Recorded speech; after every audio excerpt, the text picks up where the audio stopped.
దమ్ముందా కేటీఆర్ నీకు? ఇవాళ ఈ రాష్ట్రాన్ని, రాష్ట్ర ఆర్థిక వ్యవస్థను కాపాడే ప్రయత్నం మా ప్రభుత్వం చేస్తున్నది, రేవంత్ రెడ్డి గారు చేస్తూ ఉన్నారు.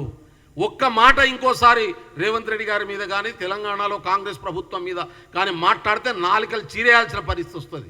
ఓపిక పడుతున్నాం కాబట్టి, సైలెంట్గా ఉన్నాం కాబట్టి శాతగానోళ్ళు అనుకోకండి. మీరు మాట్లాడుతున్న ప్రతిదీ వింటున్నాం. అందుకనే నేను ఈ సందర్భంగా ఒక్కటే కోరదలుచుకున్నా, ఆర్టీసీ కార్మికుల్ని కోరదలుచుకున్నా, మిగతా ఉద్యోగ సంఘాల నాయకుల్ని కోరదలుచుకున్నా. మిత్రులారా, 10 సంవత్సరాలు 25-30 సంవత్సరాలు కొట్లాడితే ఈ రాష్ట్రం వచ్చింది. మొదటి దఫా తెలంగాణ ఉద్యమాన్ని కలుపుకుంటే 60 సంవత్సరాలు కష్టపడి ఈ రాష్ట్రాన్ని తెచ్చుకున్నాం. ఈ రాష్ట్రాన్ని దొంగలకు అప్పచెప్పిరు ప్రజలు. 10 సంవత్సరాలు పాలించి ఆ దొంగలు నాశనం చేసిపోయినటువంటి పరిస్థితి ఉంది. దాన్ని ఇప్పుడే రాజ్యాంగబద్ధమైన పాలనలోకి తీసుకొచ్చే ప్రయత్నం రేవంత్ రెడ్డి గారి నాయకత్వంలో జరుగుతుంది. ఆర్థిక వ్యవస్థ గాడిన పడుతుంది. రెవెన్యూను పెంచుకునే పనిలో చేస్తున్నాం. అప్పులకు రిటర్న్ పేమెంట్ చేస్తున్నాం. కేసీఆర్ 10 సంవత్సరాలు అప్పులు చేసి వదిలేసిపోతే అసలు వడ్డీ కలిపి నెలకు 6,500 రూపాయలు ఇవాళ పేమెంట్ చేస్తున్నటువంటి పరిస్థితి ఉంది. కాబట్టి ఆర్థిక వ్యవస్థను 6 నెలల్లోనో 1 ఇయర్లోనో పూర్తిగా గాడిన పడేటటువంటి అవకాశం ఉంది. నో డౌట్ మీకు సమస్యలు ఉన్నాయి, మీకు ఇబ్బందులు ఉన్నాయి. వాటిని అర్థం చేయించుకొని పరిష్కరించడానికి ఈ ప్రభుత్వం సిద్ధంగా ఉంది.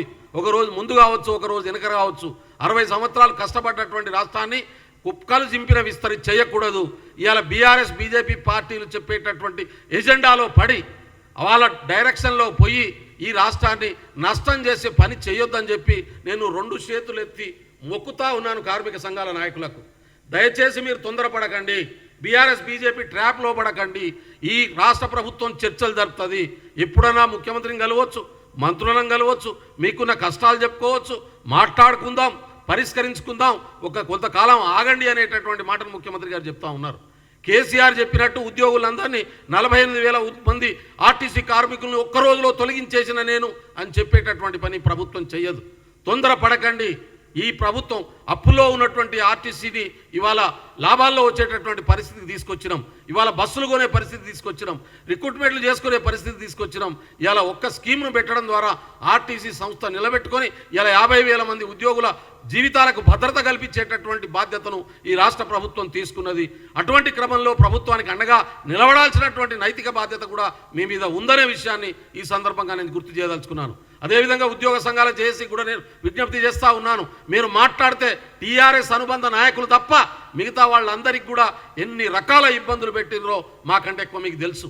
జీతాల కోసం మీరు ఈఎంఐలు కట్టుకోవడం కోసం బ్యాంకు డిఫాల్టర్లు అయితే ఒక్కొక్క దానికి 500 చొప్పున అదనంగా పే చేసినటువంటి పరిస్థితి ఎట్లా ఉండేరో ఒక్కసారి గుర్తు చేసుకోవాలని చెప్పి నేను కోరుతా ఉన్నాను. కాబట్టి ఈ రాష్ట్ర ప్రభుత్వం మీకు ఇచ్చేటటువంటి గత ప్రభుత్వం మీ పైసలని వాడుకొని పక్కకు పడేసినటువంటి ప్రతి బకాయిని తిరిగి పేమెంట్ చేయడానికి రాష్ట్ర ప్రభుత్వం సిద్ధంగా ఉంది. దానికి కొంత టైం పడుతుంది. కాబట్టి ఒక్కొక్కటి పరిష్కరిస్తుంది. కాబట్టి ప్రభుత్వానికి సహకరించాలని చెప్పి నేను కోరుతా ఉన్నాను. ఉద్యోగ సంఘాల నాయకులు సమ్మెకు దిగడం వల్ల మరింత నష్టం చేసేటటువంటి ప్రయత్నం చేయొద్దని చెప్పి నేను ఈ సందర్భంగా కోరుతా ఉన్నాను. Subscribe us and press the bell icon for more interesting updates.